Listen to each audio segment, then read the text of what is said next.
Hello, Navaratri അല്ലേ? ഒരു സ്വീറ്റില്ലാതെ എന്ത് നവരാത്രി അല്ലേ? അപ്പോൾ ഇന്ന് ഞാൻ നിങ്ങൾക്ക് ഷെയർ ചെയ്യുന്നത് ഒരു മറാഠി സ്വീറ്റാണ്, പുരൻപോളി. യൂഷ്വലി ഫെസ്റ്റിവൽസിനാണ് നമ്മൾ ഈ പുരൻപോളി പ്രിപ്പയർ ചെയ്യുന്നത്. നമ്മുടെ സാധാരണ ബോളിയിൽ നിന്നും കുറച്ച് ഡിഫറെൻ്റ് ആണിത്. പ്രത്യേകിച്ച് അതിൻ്റെ കളറ് തന്നെ കണ്ടാൽ അറിയാം, അത് വൈറ്റ് കളറാണ്. പിന്നെ നമ്മളതിൻ്റെ അകത്ത് ശർക്കരയും ചനാദാലാണ് ഇതിൻ്റെ അകത്ത് പൂർണ്ണമായിട്ട് ഫില്ല് ചെയ്യുന്നത്. ഓക്കെ, അപ്പം നമുക്കിതെങ്ങനെയാണ് പ്രിപ്പയർ ചെയ്യുന്നത് നോക്കാം. ഇതിനായിട്ട് ഞാൻ 1.5 കപ്പ് മൈദയാണ് എടുത്തിരിക്കുന്നത്. പിന്നെ വേണ്ടത് 1 കപ്പ് ചനാദാൽ, നമ്മുടെ കടലപ്പരിപ്പ്. ഓക്കെ, ഇതിന് വേണ്ടത് ശർക്കര എന്ന് പറയുന്നത് ഒരു 1.5 കപ്പ്, ഒരു മീഡിയം സ്വീറ്റ്നെസ്സിന് വേണ്ടിയിട്ടാണ്. പിന്നെ ഗ്രേറ്റഡ് കോക്കനട്ട് 1/2 കപ്പ്. പിന്നെ വേണ്ടത് നല്ല ഫ്രഷ് ആയിട്ടുള്ള കാർഡമം പൗഡർ, ഏലക്കാപ്പൊടി, പിന്നെ ജാതിക്കാപ്പൊടി. ഈ 2 എണ്ണവും ഫ്രഷ് തന്നെ ചേർക്കാൻ ശ്രദ്ധിക്കണം. ഓക്കെ, പിന്നെ നമ്മുടെ ഗീ. പിന്നെ ഇതിലെ നെക്സ്റ്റ് ഒരു മെയിൻ ഇൻഗ്രീഡിയൻറ്റ് നമ്മുടെ എള്ളെണ്ണയാണ്, സസ്മിൻ ഓയിൽ. ഈ മൈദ ഈ എള്ളെണ്ണയിലാണ് നമ്മൾ കുഴച്ച് എടുക്കുക ഔട്ടർ കവറിങ്ങിന് വേണ്ടിയിട്ട്. ആദ്യം തന്നെ നമുക്ക് ഈ ചനാദാലൊന്ന് ഡ്രൈ റോസ്റ്റ് ചെയ്യാം. വളരെ ലോ ഫ്ലെയിമിൽ ഒരു 4-5 മിനിറ്റ്, ഒരു നല്ല നട്ടി ഫ്ലേവർ ഇങ്ങനെ വരും. പക്ഷേ അതിൻ്റെ കളറൊന്നും മാറിപ്പോകാതെ ശ്രദ്ധിക്കണം. ഇത്രയും ഫ്ലെയിം എപ്പോഴും ലോയിൽ തന്നെ ആയിരിക്കാൻ ശ്രദ്ധിക്കുക. ഇത്രയും മതി കേട്ടോ.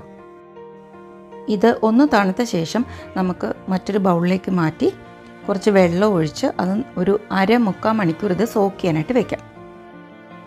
ആ സമയം കൊണ്ട് നമുക്ക് ഔട്ടർ കവറിങ് ഉണ്ടാക്കാം. അതിനെ പോളി എന്നാണ് പറയുന്നത്. അതിന് നമ്മൾ മൈദ ഒരു ബൗളിലേക്ക് മാറ്റിയ ശേഷം അതിലേക്ക് ആവശ്യത്തിന് ഉപ്പ് കൂടെ ആഡ് ചെയ്യുക.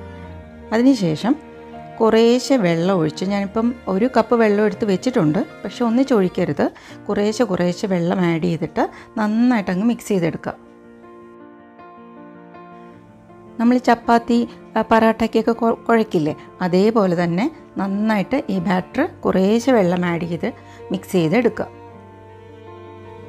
ആദ്യം ഈ മാവ് വളരെ സ്റ്റിക്കി ആയിട്ട് തോന്നും, പക്ഷേ നന്നായിട്ട് നമ്മളത് നീഡ് ചെയ്യുന്തോറും ഈ മാവ് നല്ല സോഫ്റ്റായി വരും. നല്ല ഫോഴ്സിൽ തന്നെ ഇത് കുഴയ്ക്കണം കേട്ടോ. ഏകദേശം ഒരു 5-6 മിനിറ്റ് ഇങ്ങനെ കുഴയ്ക്കണം. അപ്പോഴേക്ക് ഇതൊന്ന് സോഫ്റ്റായി വരും ഈ മാവ്.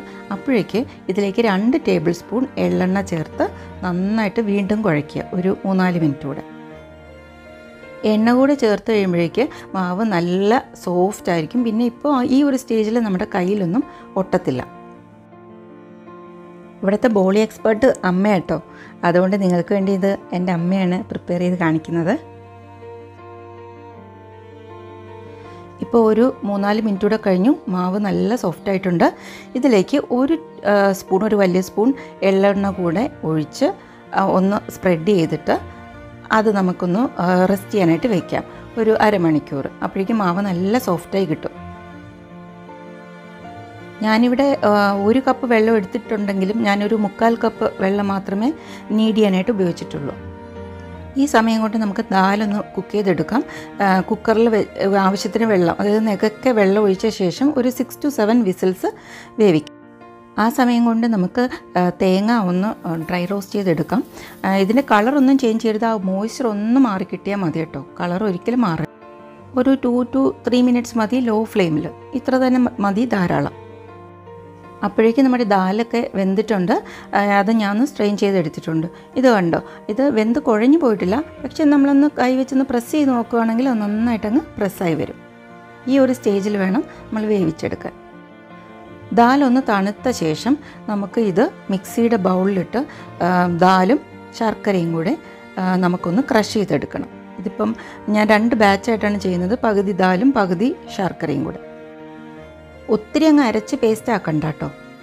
നെക്സ്റ്റ് നമ്മൾ ഒരു പാത്രത്തിൽ 2 ടേബിൾ സ്പൂൺ നെയ്യ് ഒഴിച്ച ശേഷം ഈ ക്രഷ് ചെയ്ത് വെച്ചിരിക്കുന്ന പരിപ്പും ശർക്കരയും കൂടെയുള്ള ആ ഒരു മിക്സ്ചർ നമുക്ക് ഇതിൽ ഇട്ട് നന്നായിട്ട് വഴറ്റിയെടുക്കണം. ഒരു മീഡിയം ഫ്ലെയിമിൽ കേട്ടോ, ലോ അല്ല, ഒരു മീഡിയം ഫ്ലെയിമിൽ, എന്നാലേ അത് നന്നായിട്ട് വഴറ്റി വരുള്ളൂ. കണ്ടിന്യൂസ് ആയിട്ട് ഇതുപോലെ ഇളക്കിക്കൊണ്ടിരിക്കണം, അല്ലെങ്കിൽ അതിൻ്റെ അടിയിലൊക്കെ ഇങ്ങനെ പിടിക്കും. ഇതിങ്ങനെ സൈഡിൽ നിന്നൊക്കെ വിട്ട് വരും.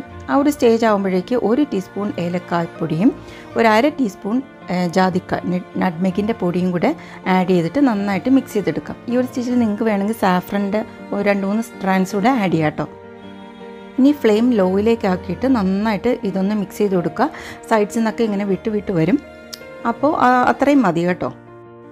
ഇനി ഈ മിക്സ്ചർ ഒന്ന് തണുത്ത ശേഷം അതിലേക്ക് നമ്മൾ നേരത്തെ തയ്യാറാക്കി വെച്ചിരിക്കുന്ന ഒരു തേങ്ങയിലെ റോസ്റ്റ് ചെയ്ത കോക്കനട്ട് അതുകൂടെ ആഡ് ചെയ്ത് നന്നായിട്ട് അങ്ങ് മിക്സ് ചെയ്തെടുക്കാം.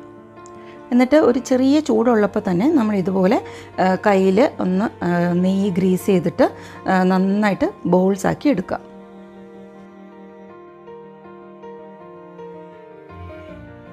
അങ്ങനെ നമ്മുടെ ദാലിൻ്റെ ബോൾസ് എല്ലാം ഇവിടെ റെഡിയാണ്.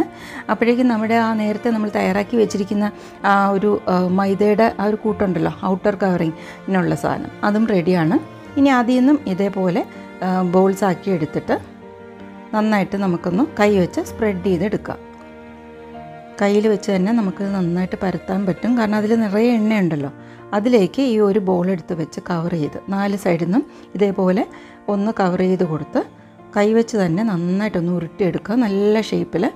എന്നിട്ട് കയ്യിൽ വെച്ച് ഒന്ന് പരത്തിയെടുക്കുക. അതിനുശേഷം ഇത് അരിപ്പൊടിയിൽ ഒന്ന് മുക്കിയെടുക്കുക. ഒന്ന് ഡസ്റ്റ് ചെയ്ത ശേഷം പതുക്കെ വളരെ സോഫ്റ്റായിട്ട് ഒന്ന് പരത്തിയെടുക്കാം. അകത്തുള്ള ആ പൂർണ്ണം, അതായത് ഫില്ലിങ് പുറത്തൊന്നും വരാതെ വളരെ സോഫ്റ്റായിട്ട് ശ്രദ്ധിച്ച് ഇത് പരത്തിയെടുക്കണം.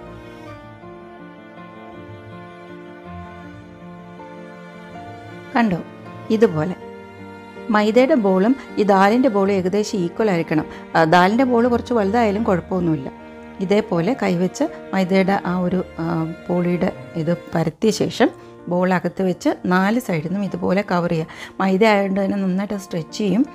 ഫുള്ള് കവർ ചെയ്ത് സീൽ ചെയ്ത ശേഷം നന്നായിട്ടൊന്ന് ഷേപ്പാക്കി പരത്തി അരിപ്പൊടിയിലാണ് മുക്കുന്നത്. പിന്നെ നമ്മൾ എന്നിട്ട് വളരെ സോഫ്റ്റായിട്ട് പരത്തിയെടുക്കുക. ഇങ്ങനെ എല്ലാ ബോൾസും നമുക്കൊന്ന് പരത്തിയെടുക്കാം. എല്ലാ പോളീസും റെഡി ആയതിനു ശേഷം മാത്രം നമുക്ക് ഇത് ചുട്ടെടുക്കാനായിട്ട് സ്റ്റാർട്ട് ചെയ്യാം. ഒരു തവ നന്നായി ചൂടായി വരുമ്പോഴേക്ക് നമുക്ക് ഇതുപോലെ ഓരോ പോളിയും ഇട്ട് നന്നായിട്ട് ഓരോ സൈഡും കുക്ക് ചെയ്ത് എടുക്കുക. നിറയെ ഇതിൽ നെയ്യ് ഒഴിക്കുന്ന കാര്യത്തിൽ പിശുക്കൊന്നും വിചാരിക്കേണ്ട. ഇതിൻ്റെ ഒരു മെയിൻ ഇൻഗ്രീഡിയൻറ്റ് നെയ്യാണ്. അങ്ങനെ ഇത് തിരിച്ചു മറിച്ച് വിട്ട് ഇതുപോലെ നമ്മുടെ ഫുൽക്ക പോലെയൊന്നും ഇത് പൊന്തിയൊന്നും വരില്ല. ഇതുപോലെ ചുട്ട് എടുക്കുക. അപ്പോൾ ഇതുപോലെ എല്ലാ ബോളീസും നമുക്ക് ഒന്ന് ചുട്ടെടുക്കാം.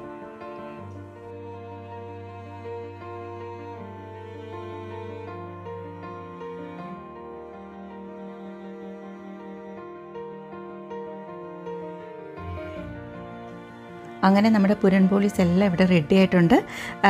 വളരെ ന്യൂട്രീഷ്യസ് ആണ്, അറിയാലോ. ചനാദാലും ഒക്കെ പ്രോട്ടീൻ റിച്ച് ആണ്, അതുപോലെ തന്നെ വളരെ ടേസ്റ്റിയുമാണ്. കുട്ടികൾക്കൊക്കെ വളരെ ഇഷ്ടപ്പെടുന്ന ഒരു സ്വീറ്റാണിത്. ശർക്കര കൂടെയൊക്കെ ആഡ് ചെയ്യുന്നതുകൊണ്ട് കൂടുതൽ ഹെൽത്തിയാണ് സാധാരണ ബോളിയേക്കാളും. ഓക്കെ, അപ്പോൾ ഈ ഒരു നവരാത്രിയിൽ നിങ്ങളിത് ഒന്ന് ട്രൈ ചെയ്യുക. എൻ്റെ എല്ലാ കൂട്ടുകാർക്കും ഹാപ്പി നവരാത്രി.